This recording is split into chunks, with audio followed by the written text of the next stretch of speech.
Have you ever sat down, looked at your life? I mean, really looked at it and thought, I did everything right, so why does it feel like I'm losing? You checked all the boxes. You went to school, you got the degree, you landed the good job with the benefits. Maybe you even bought the house because that's what adults do. You're following the script perfectly. And yet, somehow, at the end of every single month, the math just doesn't work. You're making more money than you ever thought you would 10 years ago, but you feel more broke now than when you were a student eating instant noodles. The thing is, and this is the part that nobody wants to admit until they're drowning in debt, the standard life roadmap that we've all been sold, it's broken. It is functionally obsolete. The definition of normal has become so expensive that trying to live a normal life is actually the fastest way to ruin your financial future. My name is Oskad, and I help people wake up from the financial coma they've been living in so they can actually keep their money instead of feeding it to a system designed to keep them working forever. If you want to stop chasing a version of success that's making you miserable and start building actual wealth, make sure to subscribe and hit the like button if this hits home for you. Let's start with something that sounds like a good thing but is actually a trap: the promotion. Or the good job. We have this idea that the solution to all our money problems is just earning more income. We tell ourselves, once I make $80,000, I'll be set. Then you hit $80,000 and it's, okay, once I hit six figures, then I'll save. But it never happens. Why? Because the second your income goes up, your definition of basic needs magically expands to match it. It's called lifestyle creep, but I think that's too gentle of a term. It's more like lifestyle explosion. You get that raise, and suddenly, your old apartment isn't good enough. You need a place with a second bathroom or a better view. Your perfectly functional Honda Civic suddenly looks embarrassing in the company parking lot, so you upgrade to the entry-level luxury SUV. You're not buying better utility, you're buying the costume of someone who makes your salary. And the worst part? You don't even enjoy the upgrade. It just becomes your new baseline. You get used to the heated seats and the granite countertops in about 3 weeks. After that, it's just normal again, except now your overhead is $2,000 higher every month. You are running faster on the treadmill just to stay in the exact same place. You see people making $250,000 a year living paycheck to paycheck. Not because they have to, but because they've convinced themselves that a $250,000 income requires a $250,000 lifestyle. It doesn't. But try telling that to their ego. Speaking of ego, let's talk about one of the biggest financial sinkholes that people happily jump into: the modern wedding. Now look, I'm not anti-marriage, but I am definitely anti-bankruptcy for a party. Somewhere along the line, we decided that getting married required the production value of a Hollywood movie and the budget of a small corporation. The average wedding costs what? $30,000? $35,000? In some cities, you're looking at $50,000 easily. Think about that for a second. $50,000 for one day. Actually, not even a day, it's like 6 hours. You are spending a down payment on a house or a fully funded retirement account for your future kid on dried chicken and a DJ who plays the same 10 songs you hear on the radio. And people justify it by saying, "It's my special day," or "You only do it once." First of all, statistically, a lot of people do it twice. But even if it is once, why does celebrating love require starting your life together with a massive financial anchor tied around your ankles? I see couples taking out loans, personal loans with 12% interest, to pay for flowers that are going to be dead in a dumpster by midnight. It's insanity. The industry has convinced you that if you don't spend the money, you don't care. If you don't have the open bar, the photo booth, and the customized favors that nobody keeps, you're cheap. But you know what's actually romantic? Financial security. Not fighting about credit card bills 3 months into your marriage because you spent 5 grand on a videographer you'll watch once. The self-care and wellness scam. Here's a category that's sneaking up on everyone, especially in the last few years. The self-care industry. This is brilliant marketing, honestly. Companies figured out that if they label expensive products as health or wellness, you won't feel guilty buying them. In fact, you'll feel responsible. You're investing in yourself, right? So now you have people spending hundreds of dollars a month on supplements they don't need, greens powders that taste like dirt, organic cold-pressed juices that are just sugar water, and skincare routines that have 12 steps. You walk into a bathroom and there are 50 bottles on the counter. Anti-aging, rejuvenating, glow-inducing. It's mostly nonsense. And it's not just products, it's services. Cryotherapy, float tanks, infrared saunas, IV drips for hangovers. We've turned basic health, which used to just be sleeping enough, drinking water, and moving your body, into a luxury subscription model. You have people who are stressed about money, literally losing sleep over their debts, paying $150 for a massage to relieve stress. Do you see the irony there? The stress is coming from the spending. You can't buy your way out of burnout with consumerism. The best form of self-care isn't a $10 sheet mask. It's having 6 months of expenses in the bank so you can quit a toxic job if you need to. That's actual wellness. But you can't bottle that and sell it at Sephora, so nobody talks about it. The forever home obsession.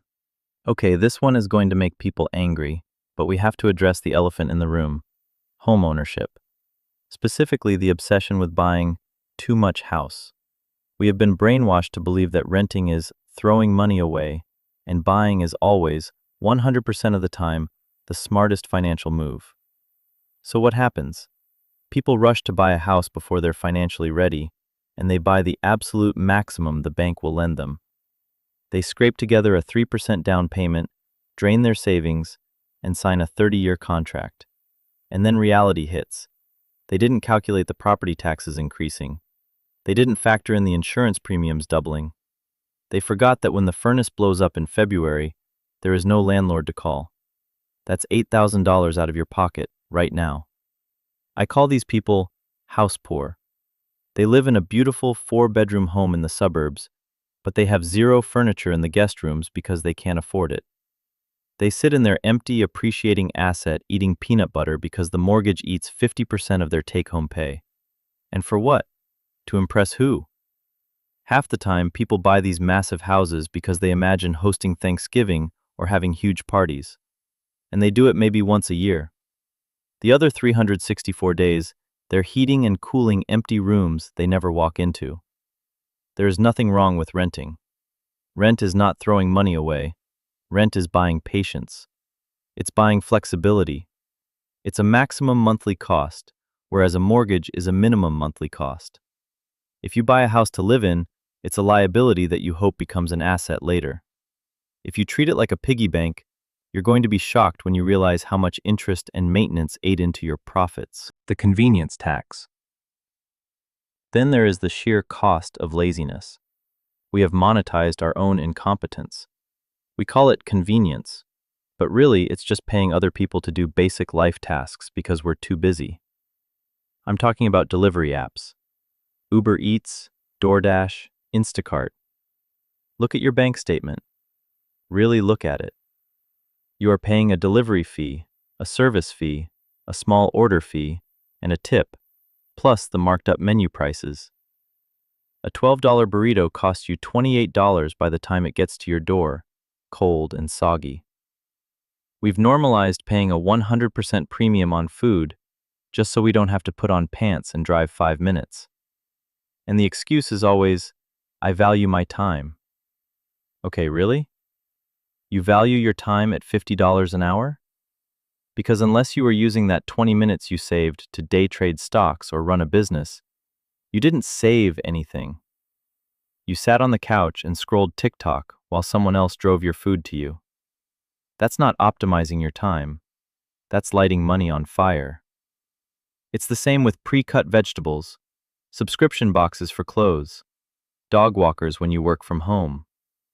We are outsourcing our entire lives and then wondering why we don't have any money left over to actually live them. The experience economy, Travel 2.0. We talked about vacations before, but I want to touch on the experience economy. Millennials and Gen Z love to say, I don't buy things, I buy experiences, as if that makes it financially responsible. Spending $5,000 on a week in Tulum to take pictures for Instagram is financially the exact same thing as spending $5,000 on a designer handbag. The money is gone. The bank doesn't care if you have a memory or a purse. The account balance reads zero either way. There is this pressure to travel the world while you're young. And again, don't get me wrong, travel is great. But we've turned travel into a competitive sport. It's not about seeing a new culture. It's about being seen seeing a new culture. You have people who have $15,000 in credit card debt booking flights to Europe because money comes back, but time doesn't. That is the stupidest saying I have ever heard. You know what else doesn't come back? The compound interest you missed out on because you spent your 20s paying Visa 24% interest on a trip to Italy you can barely remember. You can have experiences without flying halfway across the world. You can have adventures that don't cost a month's salary. But that doesn't get as many likes, so people don't do it. They'd rather go into debt to maintain the aesthetic of an adventurous life. The keeping up psychology. So why do we do this? Why do we follow this script when the math clearly proves it's a disaster? It's because we are terrified of looking abnormal. We are social creatures. If all your friends are buying houses, you feel like a failure if you're renting. If all your coworkers drive leased BMWs, you feel like a loser in your 10-year-old Toyota. If everyone is posting their frantic, expensive weekends on social media, you feel boring for staying home and reading a book. The system relies on your insecurity. The entire economy is built on you feeling inadequate. If you felt enough, if you felt confident and secure in who you were, you wouldn't need the big house, or the flashy car, or the $200 face cream, or the destination wedding. You'd just be happy. And happy people don't spend enough money to keep the shareholders happy. We are buying things we don't need with money we don't have to impress people we don't even like. It is the oldest cliché in the book, but it's truer now than it ever was. Here is the reality check. You cannot have it all. You just can't.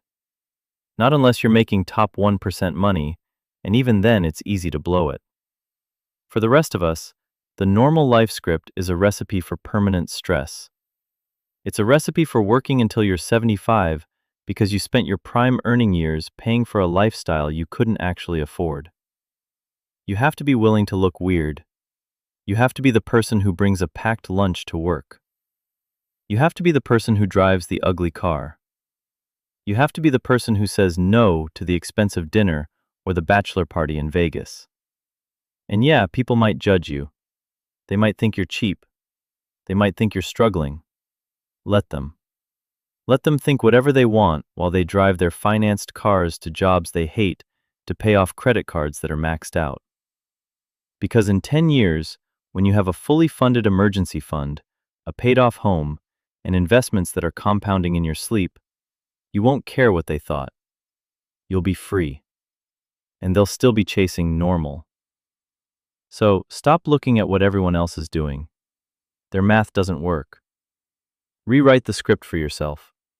Cut the ruthlessly expensive normal stuff out of your life and keep the money for the things that actually buy you freedom. If you're ready to stop bleeding money on things society tells you that you need, start by looking at your recurring expenses. The subscriptions, the memberships, the little conveniences. Kill them.